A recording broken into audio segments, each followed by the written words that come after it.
yeah, this meeting will be recorded because for the later publication purposes.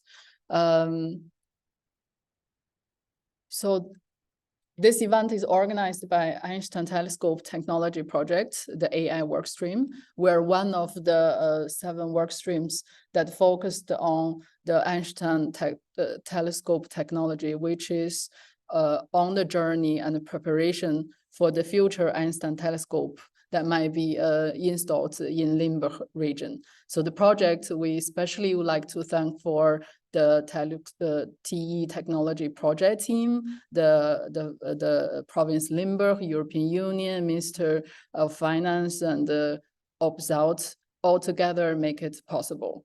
So I would like to go through today's agenda. So the agenda points, we have 3 great speakers in the stage. The first is Melissa, and she's a PhD student from University of Utrecht, and her background is in this topic specifically, and she will bring more generic knowledge on what is the Einstein telescope and why that's important for us. And that will be followed by Roy Landers, and he's the CTO for Boosting Alpha, and he also tell from our point of view how the cross domain between the physics or the Einstein telescope technology compared to the finance industry and in trading specifically. And the presentation will be wrapped up by Gregory Stark, and he's a student from University of Maastricht, and he also have done a 2-year work internship with us, and he will also zoom into the subjects. And we wrap up the whole event with a free drink here in the Green Bryland campus in Venlo, and I welcome anyone who presents physically here will join the drink afterwards. Okay, so I will give the stage to Melissa. Are you in the call, Melissa? Hi, can you guys Hi. hear me? So yeah, feel free to present your stories. Yeah, awesome. Well, thank you everyone for coming. First, I will share my screen.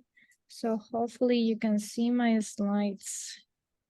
Can you see my slides? I will put them in presentation mode. Awesome.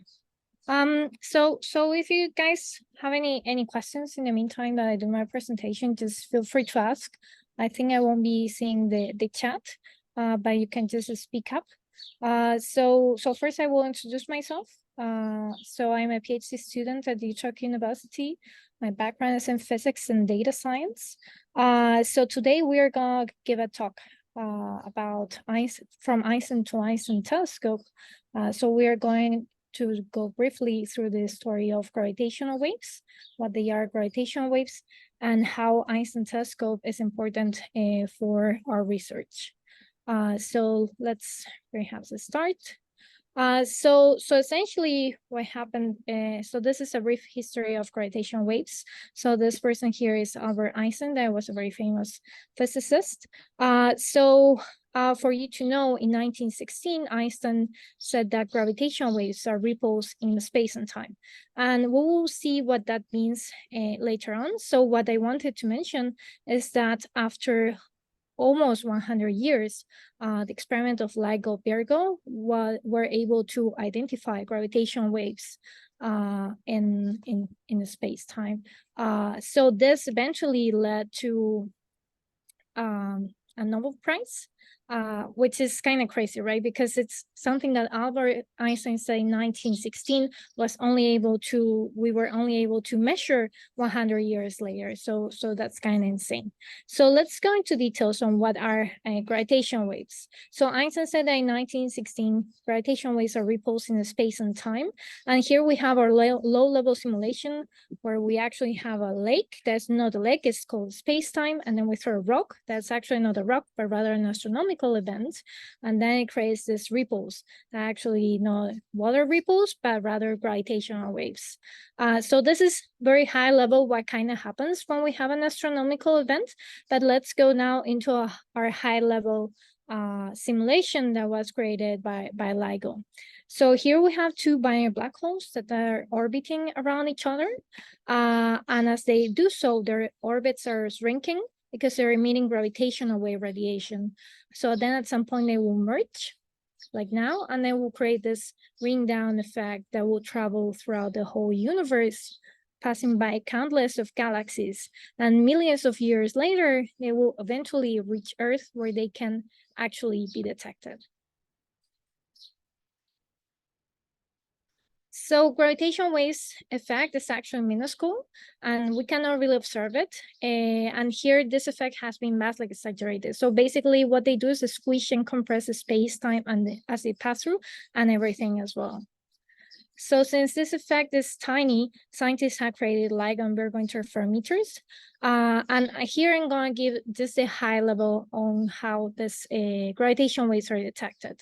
So essentially, LIGO and also Virgo are two interferometers, two detectors that have a laser, and the laser goes to the central mirror where it gets split in two arms, travels around 3 to 4 kilometers, depending on the detector, and then they get back to a central mirror where they actually get recombined into a sensor. So the sensor is where we're going to find our signal. So as I said before, gravitational waves compress and squish space-time and everything as it passes through. So when a gravitational wave goes by, essentially one arm will compress and the other will elongate, forming a signal in the sensor that looks something like this.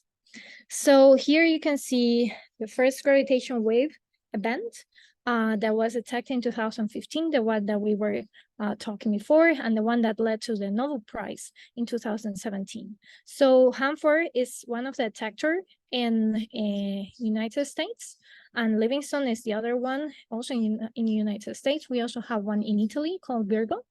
And here in this panel, you can see the amplitude of the signal, and here is the time.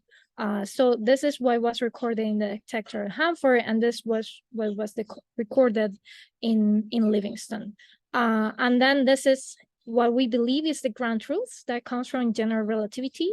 Also, this is the ground truth for Livingston. And here you have the image, which is simply a time frequency plot that shows the time and the frequency where the signal was how the signal was. And it has this characteristic banana shape that's very particular for binary black holes, for instance. So the question is, why are gravitational waves important? And something that I really like to explain to people is that with gravitational waves, it opens up the multi-messenger astrophysics. So multi-messenger astrophysics, it's essentially seeing an event from different point of views. And to illustrate this, I have this comic here that says, but I have a witness. Here, talk to her yourself. So this person was apparently talking on the phone, and then he was in a car crash. So the police officer is like asking what happened, right? So let's assume for a minute that this person can only see, but cannot really listen to what's going on, right? So this person will only see the event. So that's the electromagnetic telescopes, like for instance, Hubble or James Webb, that nowadays is like super famous with all these pretty pictures of the sky. But then gravitational waves, we cannot really see anything. We just can listen to the universe. And if we kind of look at what electromagnetic telescopes are doing and we hear with gravitational waves, then we are able to get a lot more insight on what is going on with this, with a certain particular event, right? And I think that's really exciting because it gives you more information, and therefore you can understand better what's going on in the universe. So this is a very complicated plot that essentially just wants to say that we have detected a lot of binary neutron stars and a lot of black hole mergers in LIGO, Virgo, KAGRA. KAGRA is another detector that's pretty new. It's in Japan. So you can see here a lot of blue dots that essentially they're telling you the masses. So this axis is the masses, and this axis doesn't really matter. It's just for illustration. So essentially every blue dot, big blue dot, has a couple of blue dots where it's coming from. So first we have the two black holes that are spiraling, and then they merge into the bigger blue dot, right? And then we have other dots that are actually not blue, but are kind of like this one, that are pretty special, because these are not actually black holes, but rather neutron stars. And we don't know if they merge to be a black hole or a neutron stars, because essentially they could be either the most massive neutron stars in general way smaller than black holes, or the lightest black hole that was ever formed. Either way, those events are super interesting. We have more than 90 detections, and in red and yellow, you have all the other electromagnetic black holes and neutron stars that were discovered by telescopes that can actually see. In the meanwhile, these were detected just by listening to the universe. And there are around like 90 detections so far. Although in this next scientific run that it's already started in May, we'll have many more. So essentially what will happen in the future is that we will be able to listen to the symphony of the universe with Einstein telescope. So Einstein telescope is a future gravitational wave observatory 200 meters under perhaps Limburg. The location has not been decided yet, but Limburg is one of the possible locations. So essentially, we talked before that the laser had to travel 3 kilometers for each, 3 to 4 kilometers for each arm. So in Einstein telescope, this will be 10 kilometers each arm. So it's kind of pretty big, and also will be underground and a very high technology. So there's a lot of people already working in Maastricht and in other parts of the Netherlands for this purpose to build Einstein telescope. So why is the Einstein telescope interesting? So essentially, so this is a picture of what we can see through time. So whenever we look at the sky, we see only the past, right? So the stars that are there, they are bringing the light, and that light is millions of years old. So you can think this axis to be time in the past, right? So the Big Bang is the latest thing. So the thing that is most in the past.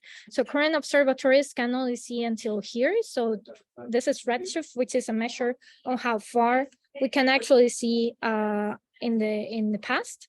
But Einstein telescope at the science sensitivity could essentially look more into the cosmic dark ages, which we don't know anything about, and perhaps even the first stars that even James Webb right now is actually targeting. So this will be very, very interesting because we'll have so many detections. And also the thing is that we will see more signals and also for longer times, which also, because we are going to have so much information about the universe, the question is if artificial intelligence can help us today. So essentially, gravitational wave searches can be divided on a very high level between what we know, that is something that comes from general relativity, and what we don't know, which is something that's data-driven, right? Like when we want to be surprised about something, about our model, or even when we want to test general relativity itself. Like if we want to test it, perhaps we're looking for something that's completely different. So today I'm just going to talk in a very high level about what it's like to look for things that we don't know in a purely data-driven way. So it kind of feels like looking for a needle in a haystack, like here. So where we have a lot of data that's essentially not a gravitational wave that comes from the detector because it's very sensitive. So we have noise from many sources, but what we want to do is to say with very high confidence that actually our needle, it's a gravitational wave. So the way that we do it is using anomaly detection, and this is something that is employed in many other fields, so it's not unique from gravitational waves. So where we have most of the stuff that is normal data, and then we have something that we are actually looking for, which is our surprise, which is the needle, right? And then essentially how pipeline will work for anomaly detection is that we have our data, and then we'll have our amazing machine learning / artificial intelligence algorithm, and then this will give us an anomaly score, so to say if this is actually special or not. And then from there we have to go into further examinations and even create early alerts connecting with the multi-messenger things that I said before. We want to give early alerts to other telescopes to see the same event from different points of view and therefore obtain more information. So something that artificial intelligence can help us is that the current state of the art is to process. It takes 2 to 6 minutes to process 2 minutes of data on CPU, but with anomaly detection, on average, we could be scanning this data on 0.1 seconds per 2 minutes of data on GPU, which is pretty big improvement, especially since we will have more signals to analyze and to further examine and give early alerts and so on. So how can artificial intelligence help Einstein telescope? What happens is that because with Einstein telescope, we'll have so many signals, they will also overlap. And this type of signals, these are 2 separate binary black hole signals, but when they happen kind of almost at the same time, they form this signal that is completely unexpected. And because of this, we want to look for anomalies. We want to look for overlaps between gravitational waves. And anomaly detection with artificial intelligence can help us a lot with this. So for the conclusions, I just wanted to say that there's a lot of interesting science coming our way, and also that essentially artificial intelligence is already doing like great things. Like this is a galaxy generated with artificial intelligence. So I can tell you that at the beginning, I didn't know if it was real or if it was fake. Oh, actually, I had something else that I wanted to mention that for some reason is not showing here, but I can read it to you right now. So I also created a poem with ChatGPT about Einstein telescope, and I thought it was nice to read it to you. So it says, Einstein's vision in cosmic flight. The telescope emerges blazing bright. Arms stretched below, deep underground, whispers of gravity it seeks to sound. A symphony of secrets it aims to trace, unveiling the universe with grace. Mysteries of the stars and cosmic rhyme, the Einstein telescope, a glimpse through time. I think it's pretty cool. Like I'm actually very bad at poetry, but I don't know, maybe someone likes it. So I think that's everything from my side. Thank you for listening. And do you have any questions? Yeah, thank you for Melissa's presentation. And yeah, if you guys have questions, please raise your hand, or you can also leave a note. You can unmute yourself, and we will give 2 minutes. If there's any question, then we move to the next presentation. In the meantime, also that if you still have something you want to contact with Melissa, and there is her email address, m.lopez@u.nl, which you can reach her off the line. Okay, no questions? Okay, great. Thanks for your presentation. And thanks a lot for having me. Thank you for dialing from beautiful summer Spain. Yeah.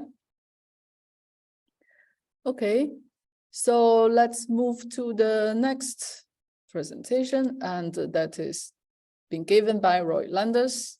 And here is your stage. Hello, everybody. I hope everybody can see me. My name is Roy Landers. I'm the Chief Technology Officer of Boosting Alpha, basically responsible for building all of our trading algorithms. So what we do with Boosting Alpha, we basically build trading algorithms that trade automatically on financial markets. We're heavily active in crypto, but also in traditional markets, like equity, Forex, etc. And the reason we got engaged with the Einstein Telescope project is basically the university people that are working on gravitational wave detection. Those are, I would say, next level AI. We are also very AI focused and next level AI. So there was a good match. And I think there's a lot of technologies that both of us can learn from each other.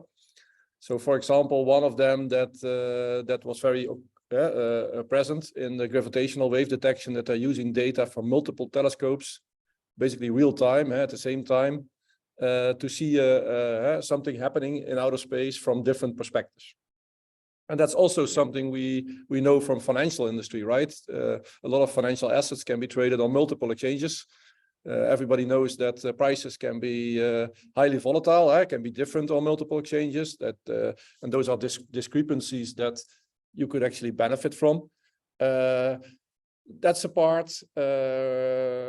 Another interesting phenomenon is they are looking with AI for things that they don't know they were looking at, right? So they are searching for events in outer space which they have never seen before, so they don't know exactly how it looks like.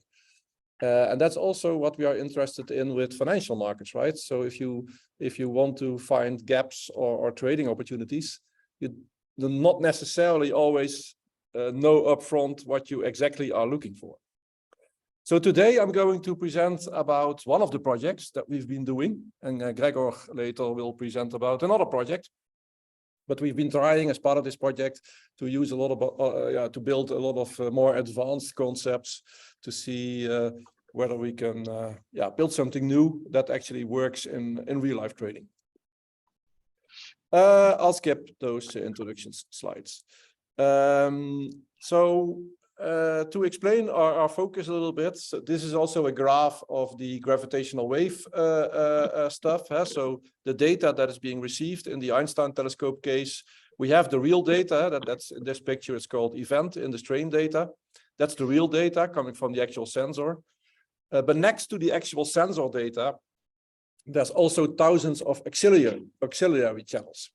And auxiliary channels in the telescope are sensors, which are usually underground, that measure all kinds of things. So what with gravitational wave detectors, the detectors actually are underground, but there's a lot of sensors in the ground to actually measure things happening, like windmills and big tractors driving on the ground that could all have an impact on the real strain. Data. So what is happening is that the data from the auxiliary channels are used in combination with the real strain data. And basically, when one of those thousands of auxiliary channels generates an abnormal signal, then basically the strain data is called invalid, because there could be interference from outside in the data channel. And if we actually look at the event, the real strain data, there's three types of things that we find there. One is the regular Gaussian noise that you always have. Then there's the real signal. And then there's something we call glitches, which we call also in mathematical terms, non-Gaussian noise. And what the real challenge is with gravitational wave detection is differentiating between the real signal and all the other glitches, what we call them. To give you an idea, a real signal is found currently with the existing telescope about once every week, and a glitch is found every second. So we're literally talking about a big haystack where the real signal is somewhere hidden in the haystack because there's a lot of noise, glitches happening around this real signal. And as part of the Einstein Telescope AI project, we have been exploring a lot of different technologies, basically to either recognize directly the real signals or to be able to model the glitches and recognize the glitches so that we can filter them out from the strain data so that we get more clean data, basically. The thing I'm going to discuss about today is actually the green part, which is where we use explainable AI techniques for pattern matching. The way gravitational wave detection works right now is they look at, since 2015, they were able to observe about 90 different signals in real life. And so we only have data around 90 different events, right? So, but what we assume with gravitational wave detection basically is that Einstein's relativity theory is correct.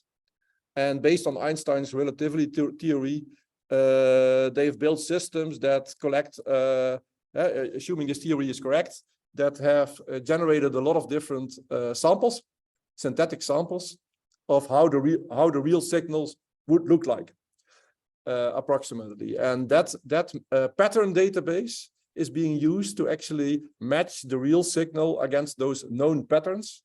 And that's, the pattern matching methodology is currently used in the existing telescopes.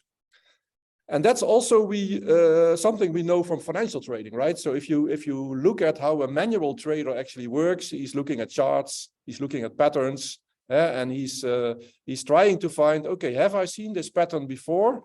And if I find something which I've seen before. Can I make a decision based on that? Okay, maybe an introduction about explainable AI concepts, because it's already used by some companies, not a lot, by the way. But it's, for example, Amazon uses it. Yeah, if you search for example, if you went to a product page with, for example, the selected image, so a red shoe, explainable AI concepts apply to images can actually filter out other products that you might be interested in, which are exactly looking the same, also being red shoes. So it's also called content-based image retrieval, and it basically searches for images by visual features. So it's being used in e-commerce, in patient diagnosis, in hospitals, in surveillance situations. And what we have been trying to use as part of this project is, can we use that type of technology for financial trading? And what we will be looking at in H2 is also, can we use it for gravitational wave detection? But what I'm presenting here today is the application in financial trading, where the business is about buying and selling financial assets to earn a profit, where people analyze, for example, candlestick charts and try to find patterns. Where the big problem is that there's huge amounts of data to filter through. So what, in terms of the scope, what we've been focusing on is basically candlestick charts. And what you see below is basically the definition of a candlestick chart, right? So we have time bars. The time bar could be 1 second, 5 seconds, 1 minute, 5 minutes, 1 hour, 4 hours, whatever. There is a particular time bar. And for each of those time bars, what we have is an open price, a close price, the lowest price in the time bar, the highest price in the time bar. And it's typically depicted as either a green bar. If the close price is higher than the open price, it's green. And if the close price is lower than the open price, it's a red bar. If I go to the next slide, you'll see a little bit how that looks like. So what we have been focusing on in this particular project, we have been looking at candlestick charts that have a size of either 6 or 10 time bars. Yeah, and a candlestick chart looks like this, right? And this is what typically also manual traders, it's the most used graphical way for many manual traders. And they try to analyze, okay, is there an uptrend? Is there a downtrend? You can apply these charts to either very real-time data, like having time bars of seconds or even milliseconds. But you can also apply it on a medium term, hourly time bars, or even on daily or monthly time bars, if you're looking more to the long term. So what was the purpose? Can we automatically retrieve historical occurrences of a particular price pattern? So we see a particular candlestick chart right now, real time. We see a particular candlestick chart occurring. Can we find historical occurrences of a similar price pattern? And because we have these historical occurrences, so it's history, we know what happened in the financial market after this price pattern occurred. So suppose we find 3 historical price patterns, and we know what happened after the occurrence of that price pattern. Can we learn from that, right? So if the correct decision, maybe go to the next part first. If it moves, yeah. Can we automatically take a trading decision? And can we also make the trading algorithm traceable? Yeah, so a manual trader, they need to look very fast, right? It's a very focused job. They need to look very fast on the price patterns and stay focused on it. That's why they usually, you can't stay focused for 8 hours a day. So that's why manual traders typically focus on the first hour of trading and the last hour of trading on the financial markets, where the most volume is and where they need to be most focused. And at that point in time, they look at all these charts and they need to make trading decisions very fast, right? And in financial markets, there's also a lot of emotion. And emotion is typically not a good input for trading decisions. So what you want to do is eliminate emotion and make the trading algorithm traceable. So we've been focusing in this particular scope on 1 and 4 hour open, high, low, close Bitcoin data. Because we wanted to do some proper testing. We looked at candlestick charts of both 6 and 10 time bars. And we also split the data set. So part of the data set that we generated, so initially we started, okay, we take a couple of years of history, we generate all the candlestick charts that have occurred in that period. Part of the exercise was using training data that was used to train the AI models, and part of it was using the test data. And the test data was in this case 15 months and the train data 35 months. So we tried to use a particular period with both bull market, bear market, and stable market, which is obviously very difficult in crypto, right? Because crypto, the whole history was basically bull. And this is a little bit how the model works like. And explain a little bit the concepts behind it. So initially we start by generating raw finance data, OHLSA data into candlestick charts. And what we've built is an autoencoder. And explain a little, you'll see that on the next slide how it actually works. But what an we're using 50% of the autoencoder. So what we are basically doing is we are translating the image, the candlestick chart, into a small feature set that is a good representation of all the detail that is contained in the candlestick chart. And this feature set is basically an array of 50 or 100 columns. No, 500 columns in total. That is a good summary of whatever happens, all of these details in the candlestick chart. All of those feature sets are basically in a retrieval database, so that's all the patterns that have historically occurred in the last 5 years in Bitcoin market. And when we look at a real-time pattern that occurs right now on the exchange, we basically transfer that candlestick chart into the same feature set, and based on the feature set, we can run very efficient. We can very efficiently retrieve this. Similar historic patterns that have occurred. And we know that, patterns never occur exactly the same, right, on financial market. Financial markets will never repeat exactly the same pattern, right? So we're looking for similar patterns. And then when we have these historical patterns, what we want to do is then learn from these historical patterns. So from the historical patterns, what was the right decision back then? Was it a buy, a sell, or a neutral? And what happened? What is the percentage increase that occurred after this signal occurred in history? So image gets translated into a feature set. The feature set gets into retrieval database. Then we look at the candlestick chart that is occurring on the market right now. We translate that into a feature set, and based on the feature set, we try to find the similarity.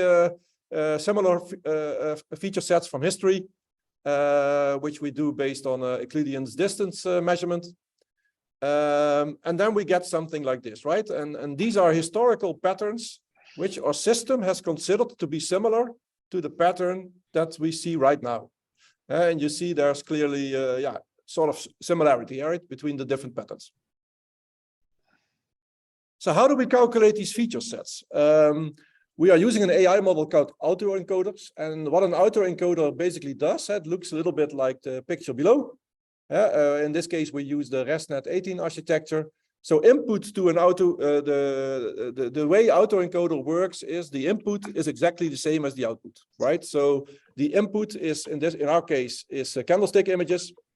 The output is exactly the same candlestick picture. And what you see typically in an autoencoder is that the network is constructed with a bottleneck. And the bottleneck in our case is a feature vector with 512 columns.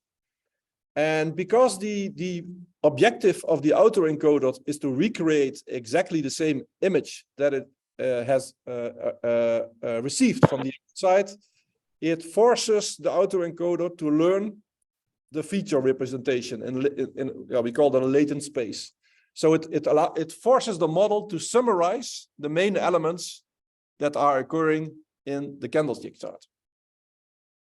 And after we trained this model based on the training data, what we basically do, because the first part is basically the encoder. The first part up until the feature vector is what we call the encoder. And the part from the feature vector up until the recreation of the output image is called the decoder. And what we're using, after we trained the model, we basically distinguish the encoder from the decoder, and the decoder of the encoder we actually use for the model. So how does that look like? Here we see the training of the model, and we see the graph where the epochs are increasing. And you can see what the model actually learns, right? On the right side. So you can see how it actually learns. And what you can clearly see is that in the feature vector, it actually learns patterns, right? It learns to summarize somehow the input charts.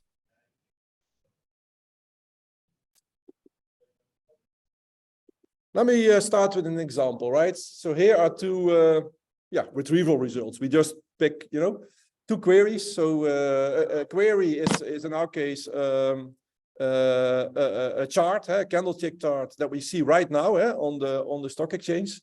And here we see 10 candlestick of 10 time bars. So we see a chart happening right now on the stock exchange. And what we want to know, what you see on the right, is we collected, okay, which 6 occurrences are most equal to the pattern that we see right now in the stock exchange, and can we learn from that history? What we also do is create an SD map, and an SD map basically indicates the difference between the pattern right now and the historic pattern, and it basically highlights the differences between those two patterns. And the SD map is basically translated into a confidence level. As you can imagine, the more equal the pattern from history is to the current pattern, the higher the confidence level. And the more dissimilarities, the lower the confidence level. And what we then do is we look at those historical patterns. We look at the labels that those historical patterns have received, right? Whether it was back then a buy, a sell, or a hold. We also look at what happened on the financial markets after those historical patterns have occurred, and based on that input, we basically take a trading decision for the current pattern. So whether it's a buy, a sell, or do nothing. If we look back at those historical patterns, we use a concept called triple barrier labeling, which was invented by a professor a couple of years ago, a professor in machine learning specialized in finance. And it's a form of auto-labeling. So for all of the historical patterns that we find, we have auto-labeled what happened after the occurrence of the pattern. So what you see in the chart on the screen, in the area in the middle, you see the pattern, right? That's the pattern that we see right now, and the red box is our triple barrier labeling. So what has happened after the occurrence of this historical pattern? And a triple barrier labeling basically works. You calculate an upper barrier, you calculate a lower barrier, and you have a specific time slot that you're looking at. And if within that time slot, the first barrier it reached, right? You have 3 barriers. You have the upper barrier, the lower barrier, and the right barrier at the end of the time slot. Whatever barrier is hit first is the label, right? So if it hits the upper barrier first, it means it was a buy. If it hits the lowest barrier first, it means it was a sell. And if it hits the right barrier, it's basically a hold. And obviously the generation of the upper, the lower, and the right barrier is based on things like current price, volatility, etc. It's a dynamic box that you draw. And then we do something called majority labeling. So suppose we have a real signal, and we find 4 signals from history. We look at the through triple barrier labeling. We look at, okay, what would have been the right decision when this pattern occurred in history, right? So let's suppose we have 4 patterns from history. One of the 3 of them were a buy, one of them was a sell. Then basically our confidence is 75% that it should be, so the decision should be a buy, and the confidence is 75%. And what we're looking to optimize is basically the net correct predictions. So if we have winning predictions, we have losing predictions, winning trades, losing trades. What we try to optimize is obviously maximize the amount of winning trades. So then we started when we built these AI models, and we built this whole database of all these patterns. We did all this triple barrier labeling, auto labeling.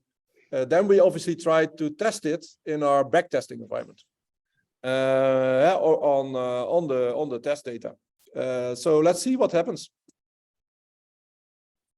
So we started with different types of data sets. So as you can imagine, we have a lot of parameters, right? So which window size do you take? How do you calculate the upper barrier? How do you calculate the lower barrier? How do you calculate the similarity between the current pattern and historic patterns? There's a lot of parameters. So one of the things we have looked at, okay, how can we optimize all those parameters? What is the ideal parameter setting? So we looked at, okay, let's see what the model generates, and let's see what trading decisions it take. What is the average profit growth rate per year? What is the Sharpe ratio? So taking into account things like max drawdown, annual volatility. Including, by the way, trading fees. So the trading fees, the slippage, etc., is reduced from these. Is included here, and then we see, the algorithm makes profit, even taking into account all the fees and costs levels, but it's not super yet, right? So there's still a lot of optimization we need to do on the parameters, etc.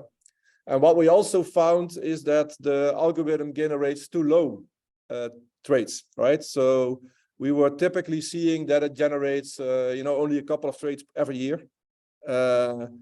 So we definitely need to optimize the parameters further so that there are more trading decisions. Because the more trading decisions, the more returns you can make. What we typically saw is that the average winning trade was roughly between 0.5% and 1%, right? So it was tracking, and it also has to do with the time windows that we use as parameters. So we were looking at patterns that could give a winning trade in the next 4 hours, basically. After the occurrence of the pattern, can we find winning trades that generate a profit of 0.5% to 1% in the next 4 hours? But when we looked at the benchmark, the buy and hold strategy, so this assumes, okay, we buy Bitcoin, we keep it, and we sell it at the end, right? We don't do anything.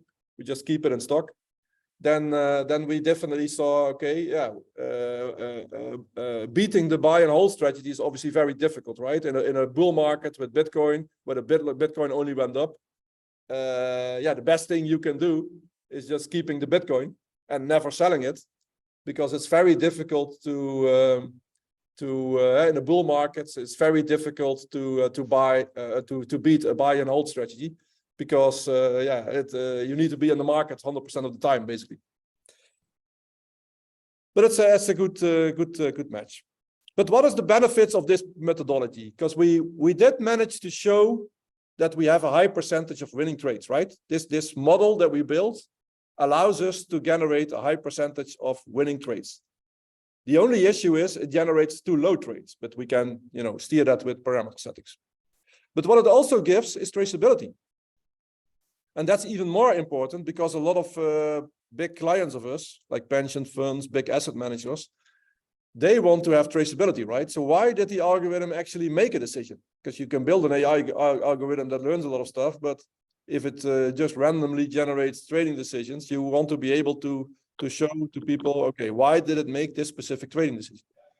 And that's definitely a benefit of this methodology, because it basically, we can show on which historical patterns did it actually make a decision, what was the confidence level, what was the prediction in history, what was the decision in history, using what was the real decision in history using triple barrier labeling, what was the historic profit when this pattern occurred, what was the current profit. So it's definitely traceable by design. which is also a big benefit of any trading algorithm. So what we've been seeing here is historical occurrence of price patterns can be retrieved using this unsupervised autoencoder approach. What we also saw is that similarities and dissimilarities, so how equal are these patterns to historic patterns? We can also make that visible with SD maps. We also have been able to show that it actually works, right? The percentage of winning trades was actually quite high. I think it was somewhere between 80 and 90%. What we also been able to show is that they're traceable by design and they can be profitable. So in general, it works, but it still needs refinement and optimization. And that's what we are doing right now. We are also applying it to, because we tested it here on Bitcoin, right? Because it was a nice asset to test on, because the data was easily available, etc. And now at the moment, we are applying it more to equities and Forex, etc. Yeah. That's definitely part of the exercise. What we're also starting now is a project to actually apply it to gravitational wave detection. Basically the same methodology. That's about it. Any questions on my part before we move over to Grzegorz?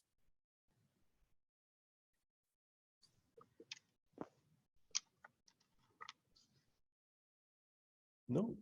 Okay. Then I leave the room to Sue again. Sue, maybe you can check the chat if there are questions. Yeah. And I think after the event, you can also still ask the question also about Boosting Alpha, about what we do, and any other things not necessarily related to the presentation content itself. Okay, then we welcome the last presenter. Yeah. And I will prepare his slides. Welcome.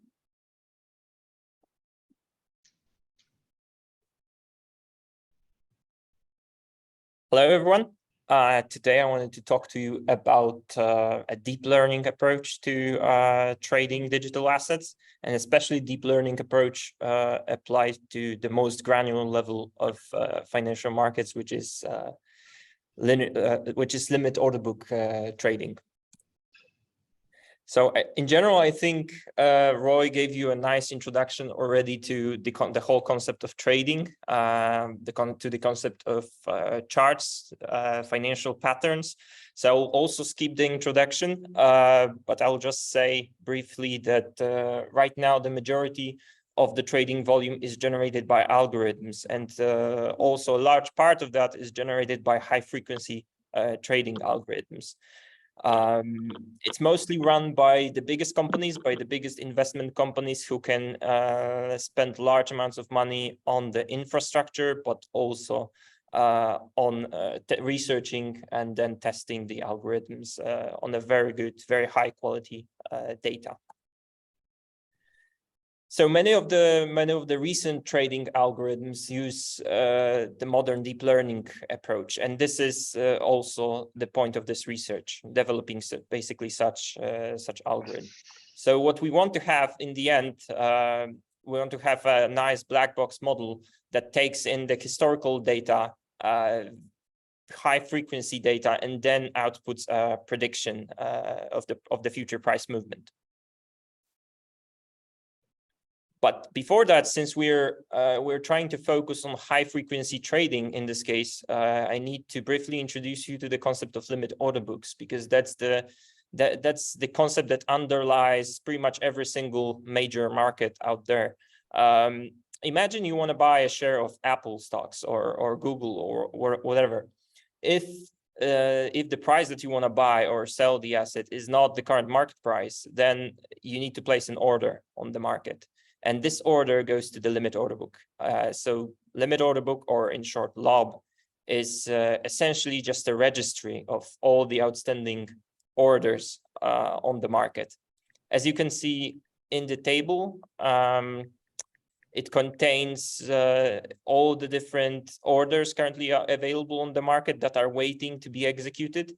Each order has its own uniquely identified investor, time, the direction, so whether it's a buyer or sell order. It also contains the price and the size. for each such order. There's also one more concept which needs to be introduced, which is unique to this research, and it's the concept of cross-listed assets. Because as you probably know, an asset can be cross-listed, so it can be traded on many different exchanges. For example, Google might be traded in London, or it might be also traded in New York. So the thing is that on different exchanges, there's a different market activity going on. There are different traders, obviously. And this means that the price can also differ on those exchanges. And the faster algorithms can use this property, this unique characteristic, to, for example, buy on one market a specific asset and sell on a different market. And the different market activity also means that the limit order books are not the same on both of these markets. So the information that we have is quite big if we account for all the different markets that have the same specific asset available. So the problem with all the different currently existing approaches, deep learning approaches to analyze the limit order book data and predict the market based on that, is that all of them focus on a single exchange. So all of them basically take the single exchange data and try to predict the market based on this single exchange data. But the thing is, we're trying to predict the price in seconds ahead. So this means a large part of information from other exchanges is not included that might contain information about, for example, movement of the capital, patterns of all the different algorithms that try to utilize small discrepancies in prices. So all of that is not included. And this is what we try to use and we try to develop in this research. So we try to develop a new model, new approach, deep learning approach that takes in two different exchanges, two different limit order books from two different exchanges, and then improve the prediction accuracy based on that compared to a single exchange model.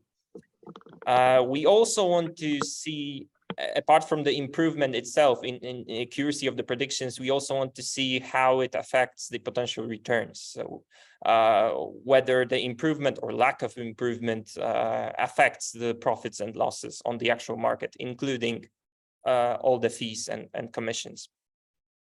And lastly, we also want to identify a specific pair of exchanges and a specific asset that is the most promising for us. So first, and the most important thing in every machine learning research and deep learning research is the actual data that we're training our algorithms on. And the tricky part is that traditional markets are basically very expensive to get, especially on such granular level. So pretty much only the most well-funded companies and well-established companies can afford to trade on such intervals. Therefore, we try to collect the data from three major cryptocurrency exchanges that offer the tick level accuracy for us to access the particularly deep market information. These are Coinbase, Bitstamp, and Bitfinex. On those exchanges, we try to collect the 5 most traded cryptocurrency pairs, which you can see on the screen, which are at the same time cross-listed between all those different exchanges. We're skipping Bitcoin because this is a completely different story. It contains way more information. The sheer size of Bitcoin dataset is way higher. And we're also collecting all the different data using our own Python software, which in principle means connecting through a so-called WebSocket connection to each of the exchanges, and then collecting the data in real time, and then afterwards processing everything in order to use it in the deep learning algorithms. I'm not gonna get into technical details here, but essentially what you can see here is that we collected 7 full days of data, which equals to around 100 gigabytes in total for 5 different pairs on 3 different exchanges. So after the whole processing process, we now have not really the registry that I talked about before, but right now we have more like a database structure where in the rows you can see all the different states in the order book triggered by updates or modifications to the order book. So we basically try to accumulate or aggregate all the different orders by their price and by their volume, and put that into the final data set.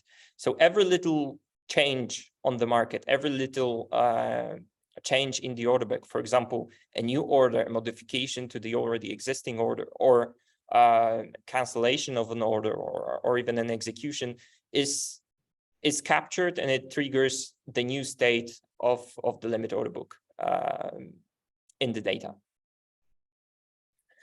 Apart from that, we also need the data labeling process, because we need to establish a nice, neat way for the machine learning algorithm to learn. Again, not gonna get into details about all of that, but in principle, we're smoothing out the labels, smoothing out the prices in order to leave all the noise that is triggered by, for example, exceptionally large orders in the market. We're trying to smooth everything out and only extract the current trend on the in the high frequency domain. The whole data set is then split into 3 different subsets. We first have 5 days of training, 1 day of validation, and then 1 day of testing in the end. And what you can see on the screen is the charts of all the bitstamp pairs. So all the 5 pairs that are collected from the bitstamp exchange.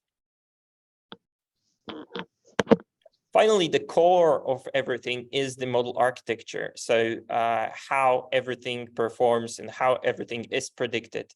The whole architecture is based on a very popular DeepLop architecture. The DeepLop is a major research project available in the literature that has been for a long time a state-of-the-art technology for limit order book predictions. It's based on a single exchange, but we redeveloped the whole project, the whole model, to accept 2 different exchanges. So the model is essentially completely different. We use convolutional neural networks and long short-term memory networks for everything. So on the right on the screen, you can see the final architecture of the model. And essentially, in the start, we're trying to take the 100 history, basically, of the limit order books, the recent 100 limit order book states for each of the exchanges. We pass that into the convolutional network, which, in principle, it handles images data. But at this point, we're trying to extract the features, just like from the images. So we're applying a convolutional neural network here to extract the features that are not time dependent yet. We're essentially trying to summarize each of the 100 limit order books for each exchange. Then all the features are passed to the inception module, which now handles a very short time intervals and dependencies between the limit order books across very short time intervals. For example, 1, 2, or 3 lob states ahead. This is our horizon for the inception module. After that, the long short-term memory network captures patterns across the whole sequence. So after we have the limit order book summarized for each timestamp, after we passed it through the inception module to capture also the local time dependencies, we also want to capture the whole sequence patterns across the whole history that we took into account.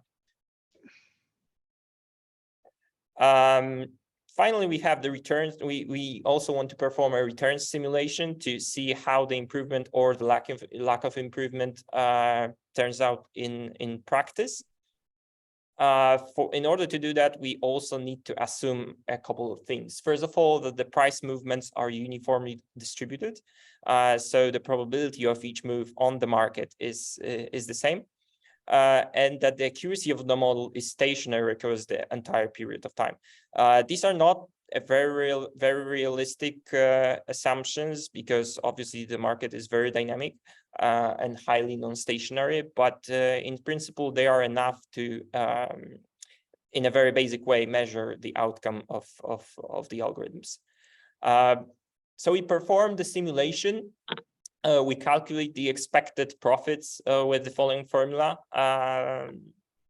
for all the different paths, all the different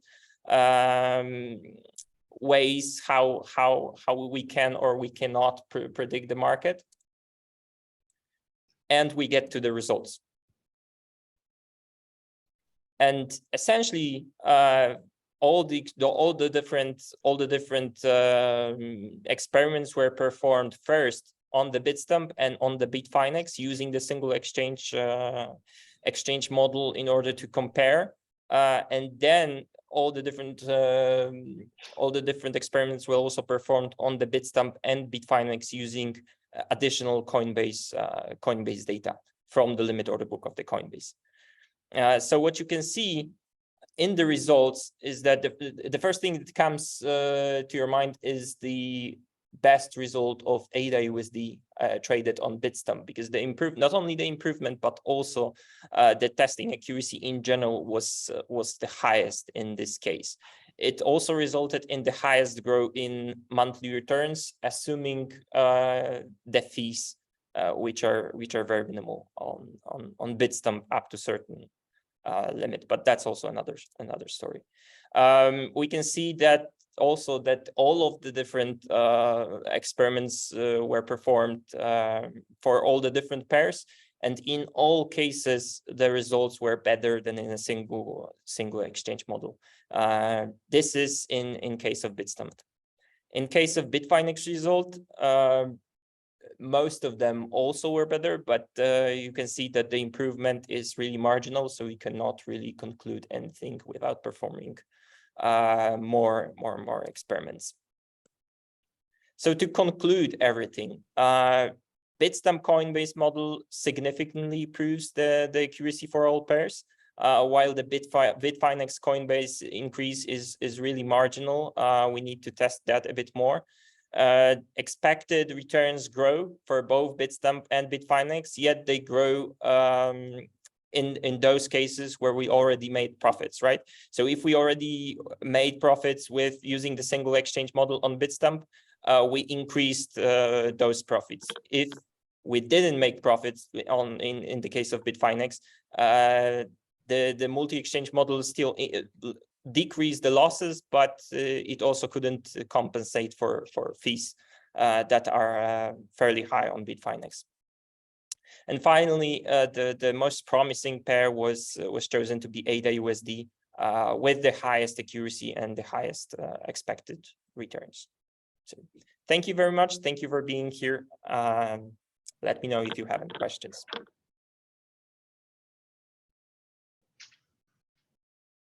Okay. I have to check that, but okay, let me take over. So I'll stop the screen sharing and let me see if there are still questions. If there are any questions, then feel free to raise your question. Yeah. I don't see any question. Okay, then yeah, then I wish everybody a great time, and any additional questions, you can always reach us via our LinkedIn network, and also you can reach the corresponding person's email, and I will share a feedback later. And yeah, thanks for joining the call. See you.